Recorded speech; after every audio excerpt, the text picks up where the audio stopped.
নিজের স্ত্রীর সাথে সর্বোচ্চ সুন্দর ব্যবহার করতে হবে ভাইরা। আল্লাহ বলেছেন ওয়াশিরুহুন্না বিল মারুফ, তাদের সাথে সুন্দর আচরণ করো। আমাদের অনেক ভাইরা আছেন বাহিরে অনেক ভালো, কাস্টমারের সাথে ভালো, ক্লায়েন্টের সাথে ভালো, পরিচিত অপরিচিত মানুষের সাথে ভালো, কিন্তু নিজের স্ত্রীর সাথে যা তা আচরণ, বদরাগ আছে না নাই? বেচারের উপরে যত রকমের টর্চার, অবিচার, গালমন্দ, বাজে কথা ঘরে ঘরে। অনেক লোক আছে বাহিরে অনেক সভ্য ভদ্র, ওনাকে মানুষ অনেক ভালো জানে, কিন্তু ওনার বউ জানে ওনার চরিত্রের হাল কি, ঠিক না? এই জন্য নবী করিম সাল্লাল্লাহু আলাইহি ওয়াসাল্লাম বলেছেন যে খায়রুকুম খায়রুকুম লিআহলি ওয়া আনা খায়রুকুম লিআহলি। তিনি বলেছেন তোমাদের মধ্যে সবচেয়ে ভালো মানুষ কে? এই মাহফিলের মধ্যে সবচেয়ে ভালো মানুষ কে?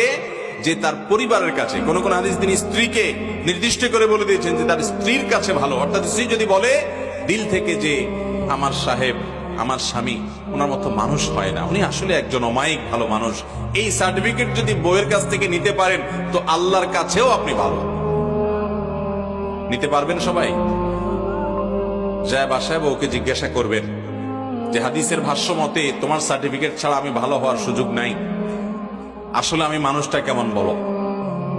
যদি বউ হেসে দেয় পিক করে, তাহলে বুঝবেন যে কাহিনী ভিন্ন। বুঝতে পেরেছেন?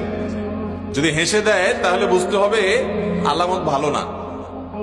অতএব স্ত্রীর কাছে ভালো হওয়ার জন্য নিজের আচরণটাকে সুন্দর করার চেষ্টা করতে হবে ইনশাআল্লাহ।